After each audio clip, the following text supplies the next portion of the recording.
tuned in to the Andrew Lawton Show. We are seeing a government that on one hand is trying to do this weird sort of like class fighting thing where they say, oh, we're taking aim at the wealthy, we're taking aim at the rich, we're taking aim at all of that. And as we were talking about yesterday with Ryan Mallow from the Canadian Federation of Independent Business, they do this while trying to sort of look at the so-called middle class, which is a group that admittedly can be a bit amorphous in politics, and say, we've got your back, we're supporting you. And this is what Jagmeet Singh is doing when he takes aim at corporate greed. He is trying to tell all of these people that all of their problems, all of the issues they have, the reason they can't afford groceries, it's not inflation, it's not the carbon tax, it's not bad financial policy, bad monetary policy. No, it's Galen Weston. Galen Weston is the reason that you can't afford groceries. Want to welcome into the show our good friend Catherine Swift. I got to see her in person last week at the Canada Strong and Free Network conference. She is the president of the Coalition of Concerned Manufacturers and Businesses of Canada. Catherine, always good to talk to you. Thanks so much for coming on today. My pleasure. I love to talk budgets, Andrew. Just love it. Well, you know, I've seen over the last, 16 hours or whatever, 18 hours, a lot of people that are with big companies, people that have worked in the tech space, entrepreneurial space, that are saying everything that came out yesterday is just bad news for business. It's bad news for making Canada competitive. And I wanted to get your perspective on this. I mean, from an independent business perspective, but just in general for Canadian industry. Yeah, it's very bad. Of course, the burgeoning deficits and debts are bad for every Canadian and including business.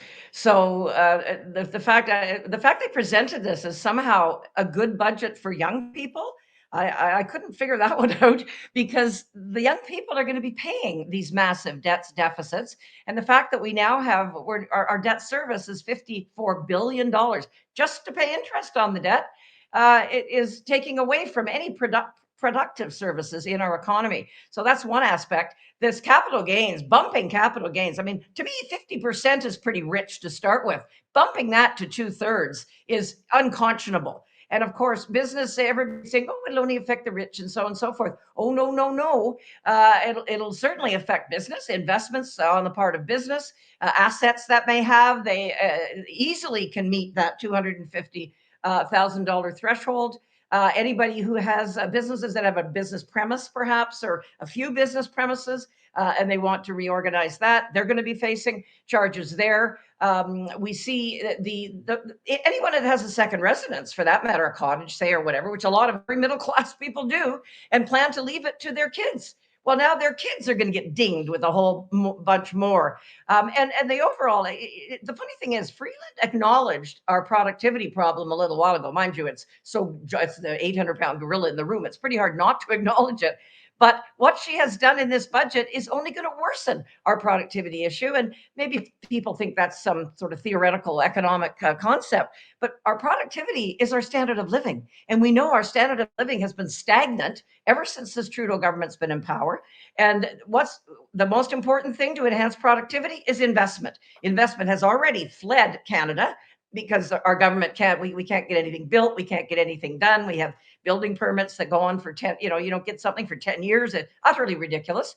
But we've already killed investment. This capital gains change is going to kill it even more. And that's our standard of living again. So I just don't get what version of economics, none I've ever seen, they're basing their thinking on. And boy, I sure hope we have an election sooner rather than later, because I think most Canadians are, figuring out that they're getting badly hurt by this government, and it's certainly not helping the broader picture at all. And Chrystia Freeland, I should point out here, and you noted this in a statement yesterday, had previously said that we were going to keep the deficit under $40 billion, as though we're supposed to be grateful for such fiscal prudence with a deficit that's only $40 billion. Now, it came in just under that. We're at $39.8 billion. Now, you're suspecting that if you lift the hood there and take a look around, there's going to be some creative accounting just to get it below that target. Absolutely. No, she really, the fact that she focused on it so much prior to the budget, I thought, oh, they're going to pull some fast one here that won't be apparent right off the bat. But to make that, because she's always talked about, oh, I have my guardrails and I have my, all these things that she's not supposed to go past the red line, and yet she's gone over every red line she set for herself since. So this one, I wasn't surprised to see it barely. It was by 200 million dollars, I believe it was under the 40 billion. But I would bet serious money today, Andrew, that will never be achieved. When we get the final data, this isn't the final data for the fiscal year. We don't get that till usually around September. And I think once we see those accounts, we'll see that it's even worse. And going forward, of course, as you said, there's clearly no attempt at all to come toward balance. There's the kind of reduction by a few billion a year. I don't believe that'll happen either. We're going to see, and again, interest rates are a plague on Canadians right now. And the higher, the more debt they go into, the more they tax Canadians. The higher they keep interest rates for longer. Because the Bank of Canada has already said the government's fiscal policy is running absolutely contrary to the Bank of Canada's monetary policy. So that prevents, I mean, we all want to see interest rates come down. A lot of Canadians have yet to renew a mortgage at those higher rates, and they're going to get hammered when that happens. Some already have been hammered. That won't happen as long as this government pursues these kinds of policies. They're just making it worse for everyone. Yeah, and I want to rhyme off some of the numbers here since you bring up the deficit. So we have the projection for this budget year, $39.8 billion as a deficit. Next year, 38.9 billion. The year after, 30.8 billion. 2027, 2028, 26.8 billion. The end of the projections, 2028 to 2029, the budgetary deficit will be down to $20 billion.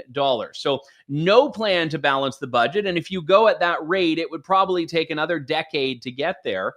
And what's interesting, too, is if you look at the debt as a percentage of GDP, that number is relatively stagnant. It goes from 42 to 41.5 to 40.8 to 40 to 39. So we're still going to be at 39% of our debt as a percentage of GDP within 5 years if the Liberals have their way. And as you note, that is not taking into account interest rates, which could throw a tremendous wrench. It just as individual homeowners are beholden to changes in interest rates, so too is the government here. So maybe they're being so reckless because they know they're not going to be around beyond a year and a half from now, and this will be someone else's problem. But how do you justify this at all? You don't, not in any sane manner. I don't believe any of these targets will be met. And I have come to believe, I don't like to wear my tinfoil hat too often, but I have come to believe that they are making this as bad as it can possibly be for the next government, which looks like it's going to be Pierre Poilievre government. So that they just have a horrific time. And then, of course, they'll criticize them, right? How could you ever have such a big deficit? And let's not forget, these are the guys that were only going to run those modest 10 billion deficits until 2019 when the budget would be balanced. Also, this budget makes assumptions about growth in the economy that look overly optimistic. That's another consideration because they have to assume the economy is going to grow by X percent in the future years. And I think we're heading for some serious trouble here. Again, investors around the world, foreign investment's a big deal in Canada. Our dollar has fallen. And by the way, a falling dollar, we import a lot into Canada too. A falling dollar means more inflation because our dollar doesn't buy as much. And every single thing they've done here is leading toward making all of these critical measures that affect all of our everyday lives worse. And so it's very depressing, of course.